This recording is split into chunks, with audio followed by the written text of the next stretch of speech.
Aroy, wala pa siyang ganitong turbo fan, yung may cooling effect. Ayan, bossing, kung wala ka pang ganitong turbo fan, ilalagay ko sa yellow basket tong G-Detect natin, mga bossing. Actually, guys, bumili pa ako ulit ng isa kasi yung misis ko nainggit sa akin. Ang galing daw kasi nitong turbo fan na nabili ko. Makikita nyo yung nasa gitna, nagmo-moist siya. Kaya siya nagmo-moist, mga bossing.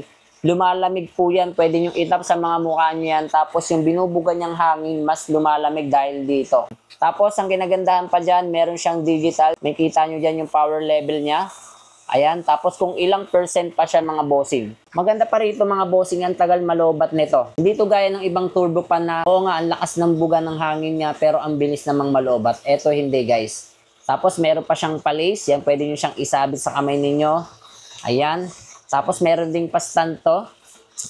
Ayan, pakita ko sa inyo yung sample nitong isang binili ko. Ito, bibigay ko sa misis ko. Ayan, may isa pa akong binili. Color black naman yan.